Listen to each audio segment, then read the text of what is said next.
Hola Rubén, muchas gracias por invitarme a tu programa.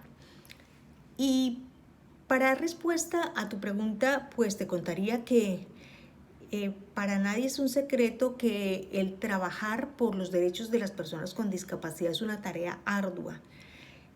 Transformar imaginarios, transformar una cultura es algo que es bastante complejo, ¿no? Por momentos pareciera que no avanzamos y tenemos que estar continuamente repitiendo las cosas. Sin embargo, hemos dado pasos importantes desde el punto de vista de que por lo menos ya tenemos claro que debemos trabajar desde un enfoque de derechos. No desde un enfoque caritativo ni desde un enfoque lastimero o de victimización. Entonces, el papel de cada una de las instancias, de las familias, de las personas con discapacidad y de las organizaciones debe ser desde esta posición de exigencia de derechos, de cumplimiento de derechos. ¿Qué debemos hacer desde cada uno de los roles, no? Para las familias, pues es muy importante, antes que nada, conocer los derechos y conocer los deberes, porque esto nos va a permitir exigir el cumplimiento de ellos. No solo el cumplimiento de los derechos, sino el cumplimiento de las leyes que amparan esos derechos, y eso es algo que debemos conocer como familias para yo poder ir a cualquier instancia, bien sea de salud, bien sea de educación o del ámbito que sea, y poder pedir aquello con lo cual la ley como persona con discapacidad o como familia ampara a esa persona cercana que tengo yo y que tiene una discapacidad. Entonces, el estar capacitados como familia es un punto supremamente importante, pero también es importante tener en cuenta que no solamente hay derechos, sino que también hay deberes. Y también poder identificar hasta dónde llegan mis derechos, mis deberes, para no transgredir esa línea exigiendo privilegios, ¿no? Es una parte que es importante también tenerla clara. El rol de las organizaciones ciertamente creo que es uno de los que se ha ido transformando más fuertemente. Hace algunos años, pues las organizaciones de la sociedad civil básicamente estaban dedicadas a trabajar con una visión caritativa. Hoy en día, la misión, digámoslo así, de las organizaciones con discapacidad o de discapacidad o para personas con discapacidad tienen una función clara, y es trabajar desde ese enfoque de derechos, empoderando a las familias y a las personas con discapacidad para que logren hacer esa exigencia de sus derechos, para que puedan acceder a esos derechos, hacer el acompañamiento del Estado para que se den las garantías para estos derechos, no suplir las funciones del Estado, que es lo que de pronto en algún momento se hacía. Las organizaciones anteriormente pedían dinero, conseguían dinero para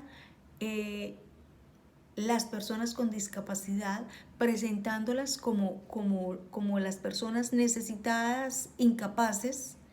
Hoy esto se ha transformado. Hoy debemos tener claro que hay capacidades, que hay posibilidades, que solo faltan oportunidades. Entonces, el papel de las organizaciones pues ha cambiado y debe seguir cambiando con este enfoque para que esos derechos pues sean una realidad. Bueno, hablar de educación inclusiva es algo bien interesante, porque aunque es una palabra o un término que hoy en día se nombra en muchas instancias, si nos damos una miradita a ese informe mundial sobre la educación, pues ha quedado absolutamente claro que es un término que aún no lo tenemos interiorizado como debe ser. Primero porque seguimos creyendo que cuando hablamos de educación inclusiva estamos hablando de una educación solamente para personas con discapacidad. Entonces es la primera claridad que quiero que hagamos, y es que la educación inclusiva es una educación para todos, porque digamos que la intención es dejar de segregar personas en virtud de su condición de discapacidad para educarlas aparte y recibirlos como miembros que son de la sociedad dentro de la misma sociedad, ofreciéndole los apoyos o los ajustes que se necesitan. De manera que hoy en día son las escuelas regulares las que tienen que dar respuesta educativa a las personas con discapacidad. Son las familias las que tienen que exigir este derecho cuando no se presta, pero hay que saber exigirlo, porque debemos saber que no vamos a encontrar dentro de la educación inclusiva escuelas especiales, no vamos a encontrar un aula especial, porque es algo que ya hemos avanzado de esa etapa. Que los maestros no están preparados, pues tenemos que exigir esa capacitación de los maestros, porque son los llamados maestros de aulas regulares quienes tienen que dar respuesta a esos niños con discapacidad que también son parte de la sociedad.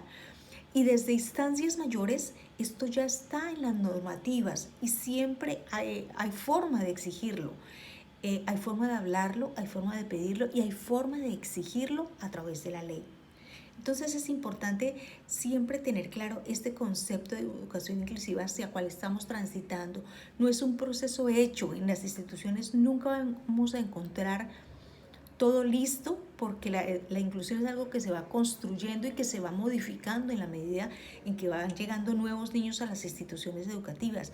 Es un aprendizaje continuo que tienen que tener los maestros para lograr una educación pertinente para todos los niños. Entonces es importante también aquí que desde las familias, desde las personas con discapacidad y desde las organizaciones tengamos claro cuál es este nuevo panorama de educación inclusiva, qué normas nos rigen y cómo podemos hacerlos valer a través de la ley cuando desafortunadamente no podemos exigirlos o no se nos ofrecen de la manera natural y espontánea como debía hacerse.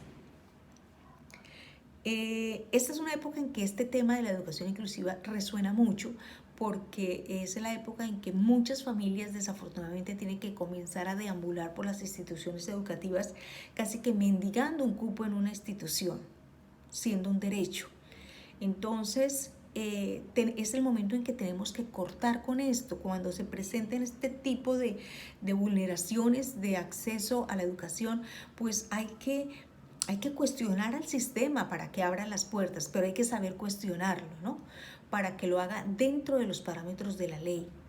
Estamos como familias y como personas con discapacidad amparados por la ley para que la educación inclusiva se ofrezca en las instituciones regulares, para que sea una educación de calidad, teniendo claro que muchos de los pasos cuando se trata de personas con discapacidad se van aprendiendo en el camino.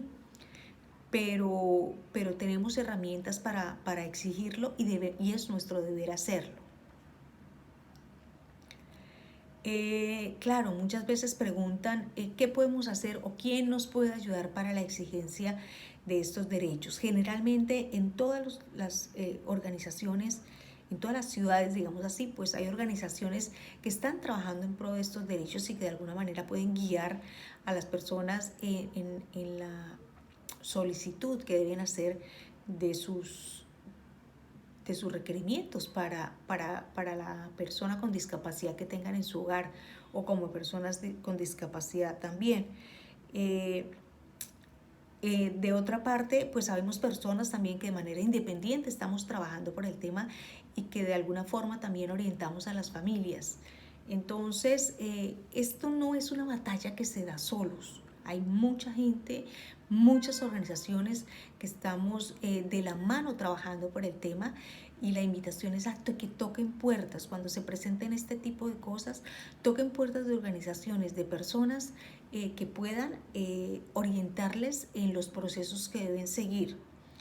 Les dejo mis redes sociales a través de las cuales comparto mucha información, hago mucha pedagogía con respecto a todos esos temas relativos a las personas con discapacidad, y por supuesto que a través de ellas también me pueden contactar en un momento dado si consideran que puedo serles de utilidad para alguna inquietud que tengan. Me van a encontrar tanto en Facebook como en Twitter, como en Instagram, como @MartaRoblesE.